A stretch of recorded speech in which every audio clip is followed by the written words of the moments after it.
pick in the NFL Draft.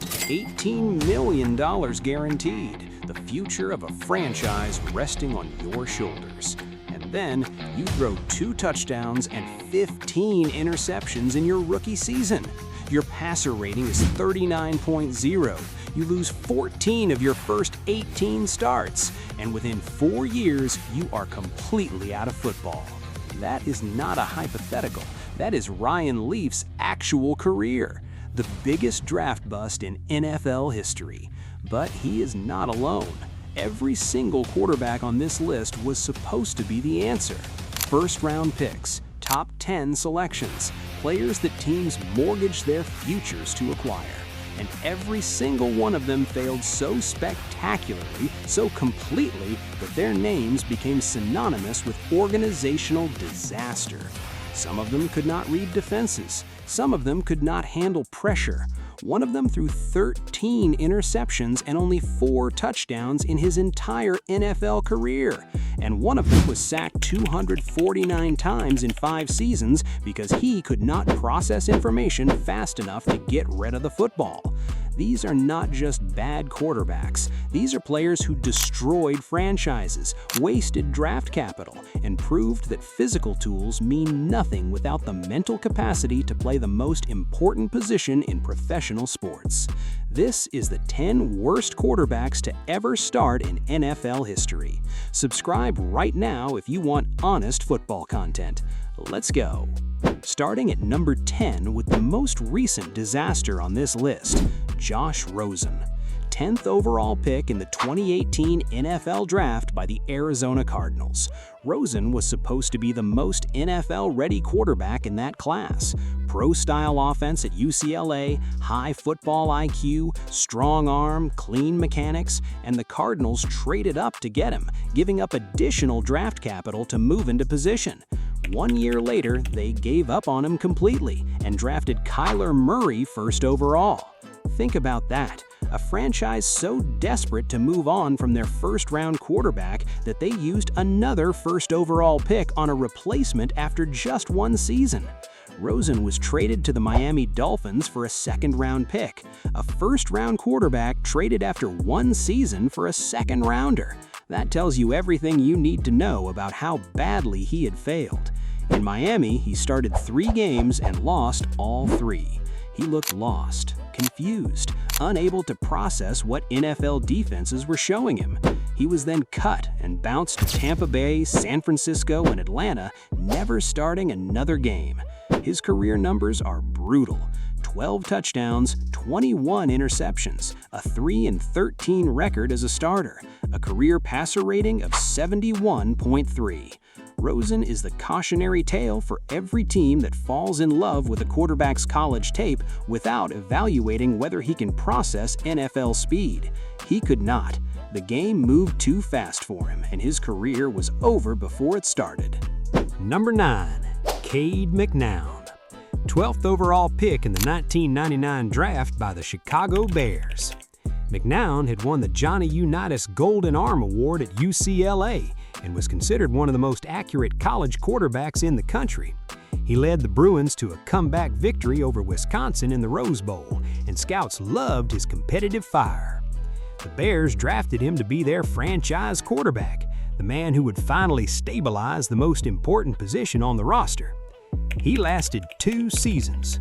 In his rookie year, McNown started 8 games, threw 8 touchdowns and 10 interceptions, and went 3-5. He showed flashes, but nothing consistent. His second season was even worse. The Bears benched him after 6 starts. He threw 8 touchdowns and 9 interceptions and went 0-7 as a starter. Every game was a disaster. Every week brought new mistakes. His career record was 3 wins and 12 losses. His passer rating was 67.7. McNown was out of the NFL by 2001, just 2 years after being drafted in the first round.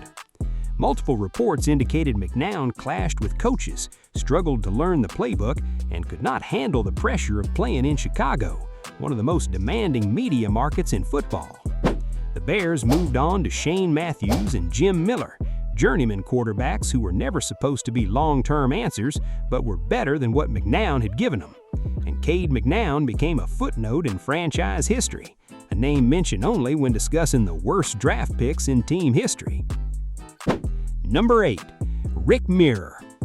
Second overall pick in the 1993 draft by the Seattle Seahawks, selected one spot after Drew Bledsoe went to New England. Mirer had a solid rookie season, throwing 12 touchdowns and setting a rookie record for completions with 274. He made the Pro Bowl as an alternate. The future looked bright. Seahawks fans believed they had found their franchise quarterback, a player who would lead them for the next decade. And then it all fell apart. Over the next 3 seasons, Mirer's performance declined every single year. His completion percentage dropped from 54.1% as a rookie to under 50% in subsequent years. His interceptions increased, his decision-making got worse, and the Seahawks went 11-37 during his time as starter. The losses piled up, the frustration grew, and Seattle finally gave up. They traded him to the Chicago Bears in 1997 for a first-round pick. The Bears gave up a first-rounder for Rick Mirer, believing they could fix him.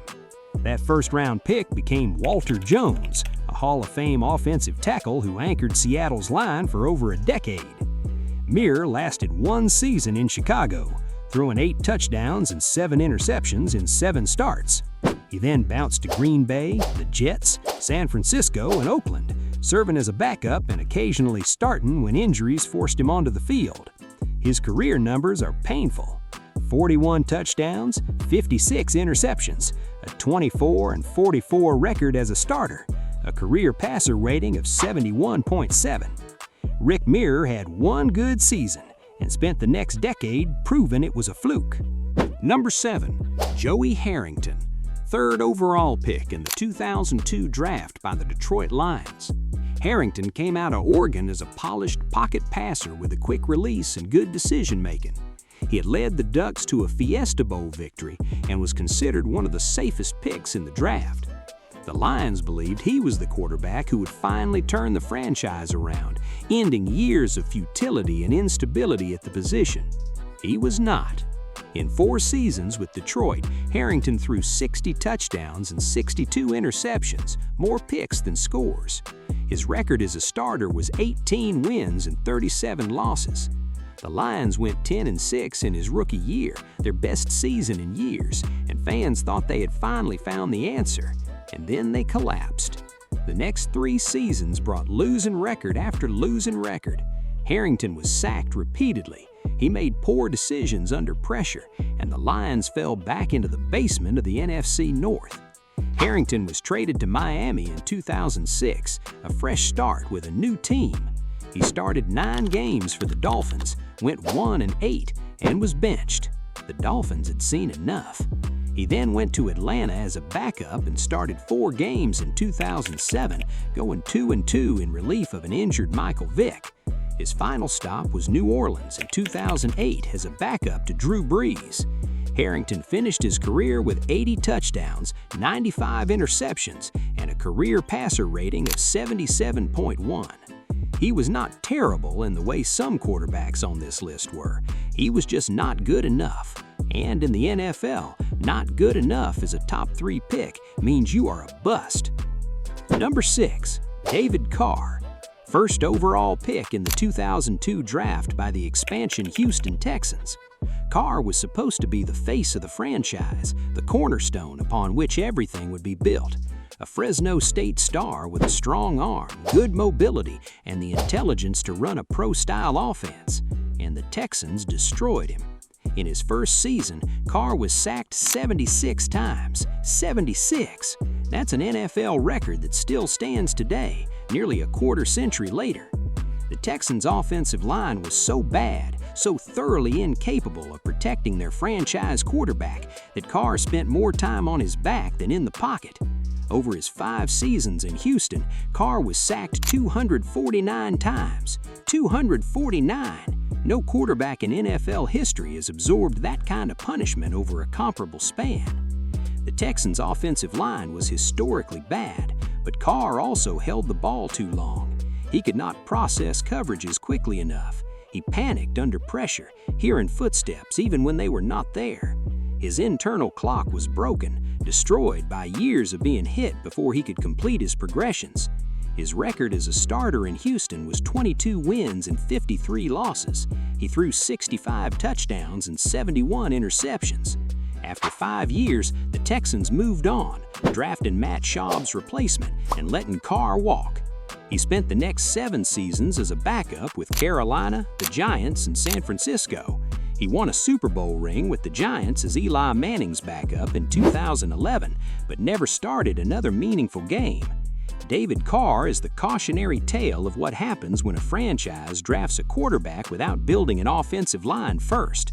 Talent without protection is a career-ending disaster. Number 5. Nathan Peterman, 5th-round pick in the 2017 draft by the Buffalo Bills, and statistically, the worst quarterback in modern NFL history. Peterman was not a first-rounder, he was not a top 10 pick, but he started enough games to earn a spot on this list, and his performance was so historically bad that he cannot be ignored.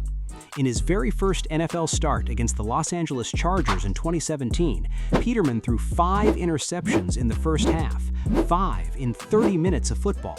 He was benched at halftime with the Bills trailing 41-7. The Bills had seen enough. But somehow, inexplicably, Peterman kept getting chances. Over 4 seasons with Buffalo and Oakland, Peterman threw 4 touchdowns and 13 interceptions. 4 touchdowns, 13 interceptions. His career passer rating was 52.8. He went 2-6 as a starter.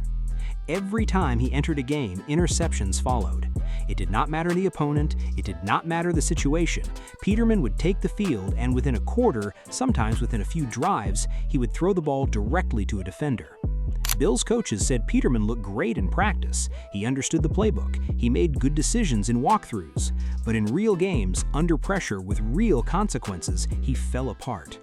Nathan Peterman is proof that practice performance does not translate to game performance, and his career is the most lopsided touchdown-to-interception ratio in modern NFL history for any quarterback with multiple starts. Number 4. Heath Shuler, 3rd overall pick in 1994 by Washington. Shuler came out of Tennessee as a Heisman Trophy candidate and was considered one of the safest quarterback prospects in the draft. Clean mechanics, good size, strong arm, leadership qualities.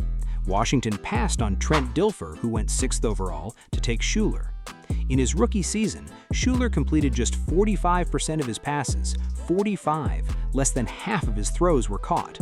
He threw 10 touchdowns and 12 interceptions. He was sacked 30 times in 11 starts. His passer rating was 54.3. Washington gave him 2 more seasons, hoping he would develop, hoping the game would slow down for him. It did not get better.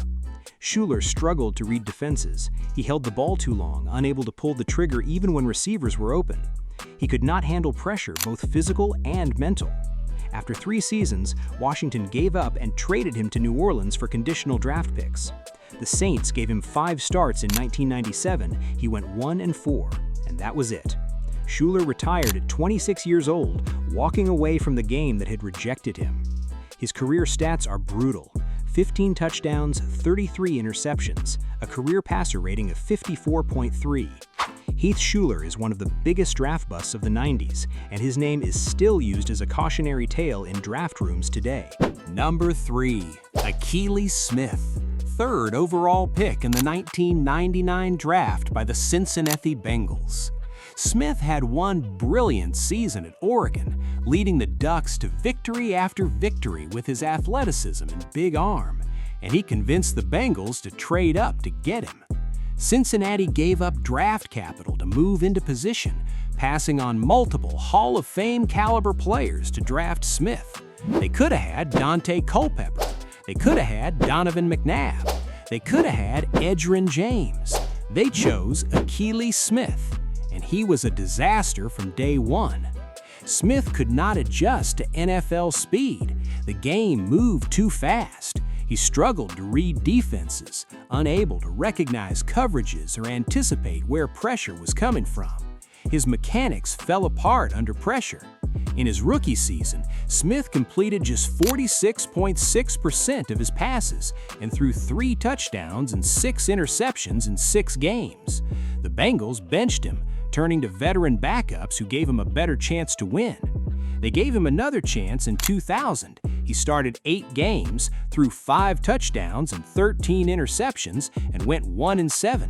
The losses mounted, the frustration grew, and the Bengals gave up. His career completion percentage was 46.6%. 46! Not even half of his passes were caught. Smith went 3-14 as a starter and was out of football by 2002, just 3 years after being drafted in the top 5. The Bengals franchise was set back for years because of this pick, and Akili Smith became the cautionary tale of what happens when one great college season convinces a team to ignore red flags. Number 2. JaMarcus Russell, first overall pick in the 2007 draft.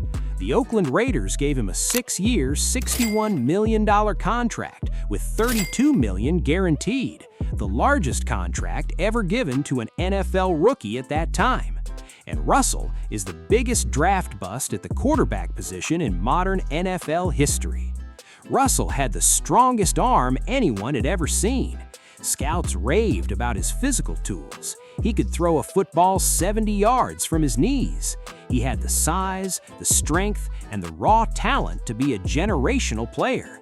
But he had no work ethic, no discipline, no desire to be great. In 3 seasons with the Raiders, Russell went 7-18 as a starter. He threw 18 touchdowns and 23 interceptions and completed 52.1% of his passes. His weight ballooned to over 300 pounds because he refused to stay in shape, showing up to training camp overweight and out of condition. Multiple reports indicated Raiders coaches gave Russell blank DVDs to take home and study, wanting to see if he would actually watch film or just pretend. He never mentioned that the DVDs were blank. He either never watched them or watched blank screens and said nothing. Either way, the message was clear. JaMarcus Russell did not care about being a professional football player. He cared about the money, and once he got paid, he stopped trying. The Raiders cut him after 3 seasons. He never played another NFL game. Russell made over $39 million in the NFL, and he gave the Raiders absolutely nothing in return. He is the ultimate cautionary tale of what happens when talent meets zero work ethic. Number 1. Ryan Leaf. And there is no debate. Leaf is the worst quarterback in NFL history. Second overall pick in the 1998 draft, selected one spot after Peyton Manning went to Indianapolis. The Chargers had the choice between 2 quarterbacks, Manning and Leaf. They chose Leaf. In his rookie season, Leaf threw 2 touchdowns and 15 interceptions. 2 touchdowns, 15 interceptions. His passer rating was 39.0. He was sacked 29 times in 9 starts. He screamed at reporters in the locker room after losses, showing an immaturity and inability to handle criticism that shocked teammates and coaches. He clashed with head coach Kevin Gilbride. He alienated veterans. The Chargers gave him another chance in 2000, hoping the rookie struggles were behind him. He started 4 games, threw no touchdowns and 2 interceptions, and was benched. 0 touchdowns. In 2001, Leaf was traded to Tampa Bay for conditional picks. The Buccaneers gave him 1 start. He threw 3 interceptions and was cut. He signed with Dallas, cut before the season started. Signed with Seattle, cut again. His NFL career was over at 25 years old. In 4 seasons, Ryan Leaf threw 14 touchdowns and 36 interceptions. He went 4-14 as a starter. His career passer rating was 50.0. Peyton Manning, the quarterback the Chargers did not draft, became one of the 5 greatest quarterbacks in history, winning 2 Super Bowls and 5 MVP awards. And Ryan Leaf became the biggest bust in NFL history. His story is the ultimate cautionary tale. Talent without preparation, ability without maturity, potential without discipline. Ryan Leaf had every opportunity, and he wasted all of them. 10 quarterbacks, 10 first-round picks, 10 careers that ended in failure. Some of them were destroyed by bad coaching.